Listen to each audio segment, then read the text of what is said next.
Welcome to the show. I'm not Mike Graham. This is usually Mike Graham's slot where he picks the stories he loves and he hates. So I'm Kevin O'Sullivan. These are the stories that I love and hate. Heaven and hell. Let's go. Dramatic green U-turn.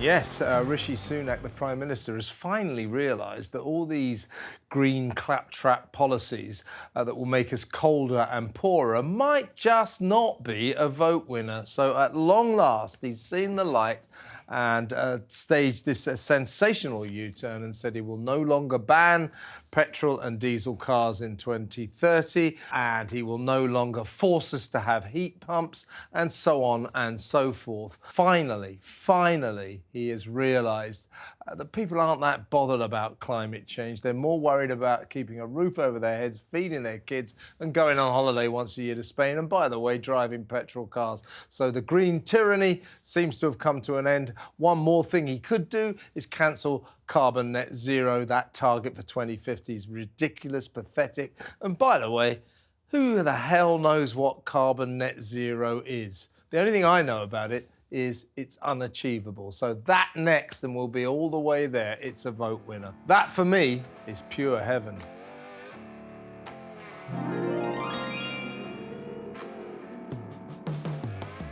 Brand's bad behaviour. Yes, let's talk about Russell Brand. He is the big story of the week. Now, it's important to stress that 6 women have come forward now accusing him of rape and sexual assault, and it's important to stress that he denies every single allegation. He says he was promiscuous, but all of the sex he ever had was consensual. But just take a look at some of his appearances on television back then in the noughties, making jokes about rape, you know, that he wasn't fussy when he had sex with women, whether or not they were awake, things like that, and we're all supposed to fall around in hysterics.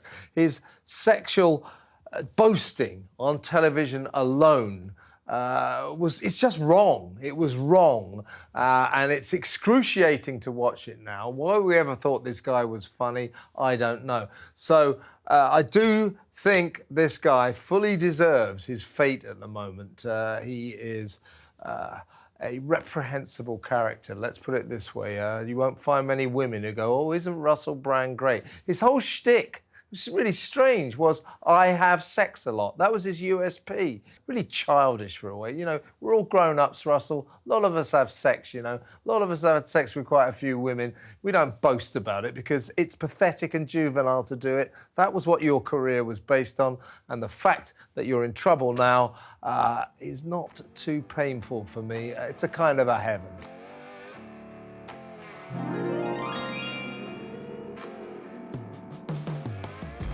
Cancel culture.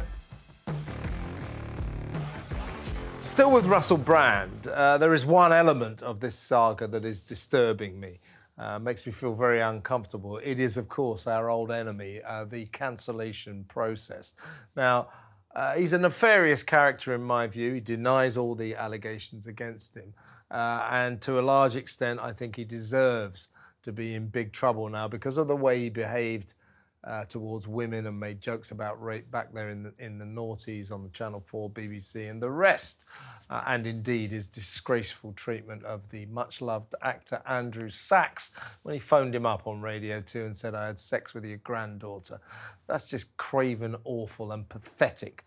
So, you know, I'm not weeping many tears about the predicament he finds himself in right now. I'm not losing any sleep about it. But what I don't like is the cancellation process. He is being systematically cancelled in a ruthless and almost sinister way. We take away his forms of income. We take away his ability to work. I mean, we literally ruin his life. It always goes in the same way. Have you noticed? The first thing that happens when someone's at the centre of these kind of situations, that they've been badly behaved, that they've been bad towards women, first thing that happens is a charity severs links with him. That was the first thing. Then their management tends to drop them. Then the TV channels and the radio stations say we'll never work with him again. and on it goes. He's even had to close his pub. He owns a pub near where he lives in Oxfordshire called the Crown Inn. He's even had to close that. He's been dropped by his publishers, so he can't write any more books. He's been dropped by his publicist, and so on and so forth. So while I weep no tears for Russell Brand, I do not like the cancellation process. It is like a lynch mob deciding that someone's life must be ruined, and that is what has happened to him. I don't really care that his life is being ruined, but I don't like the process that is ruining him. Cancel culture can go to hell.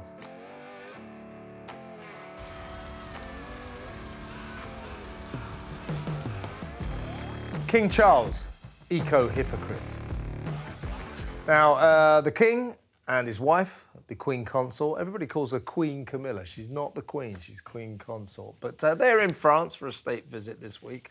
Not quite sure why they went to France to have dinner with a load of British people, like Mick Jagger and Hugh Grant of all people, but there they are, and they're cozying up to Macron. And, you know, I think it's good for the country. It's good soft diplomacy. So, you know, good for them and all that.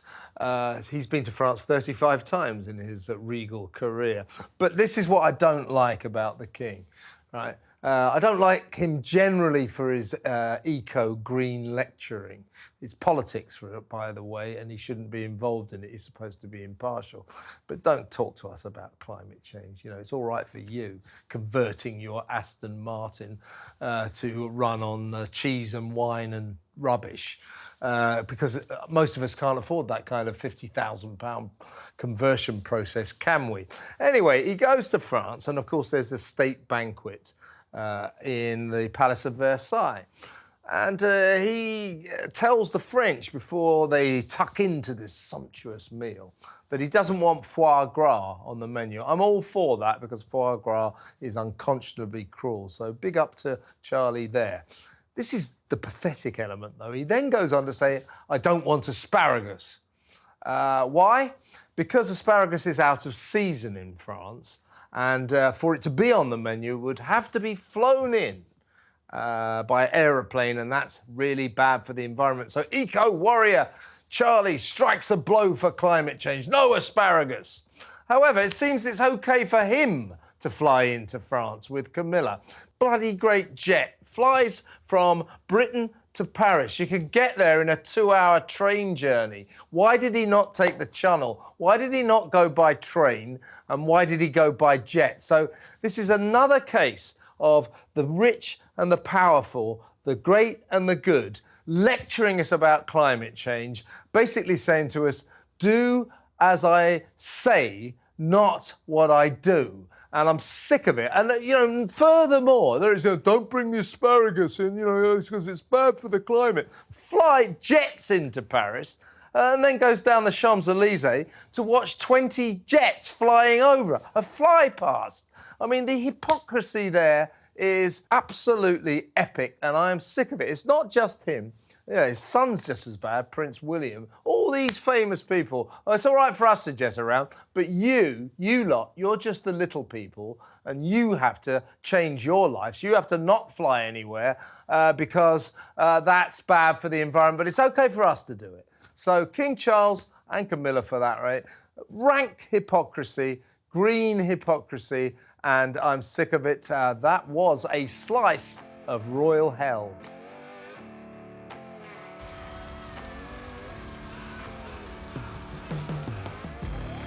Beer, froth, frenzy.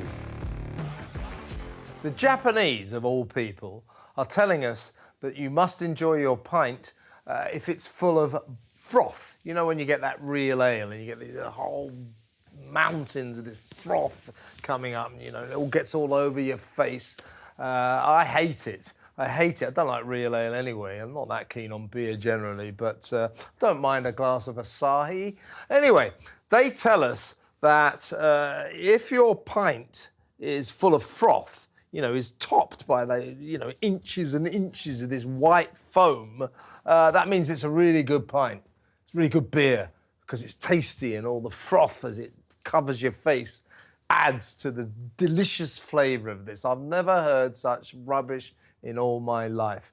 As I say, this may be controversial, but when I assume total power, real ale will be banned because it's like old slop. It's disgusting anyway, but it's even worse when it's covered in froth.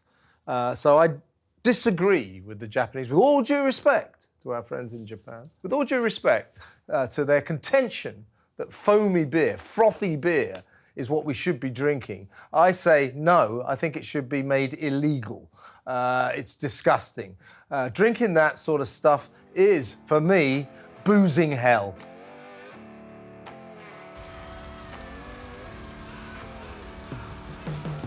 That's it for this sparkling edition of Heaven and Hell. Don't forget to like, dislike if you like, or subscribe. Mike Graham will be back in the hot seat where he belongs next week. I have been Kevin O'Sullivan. Stay cool.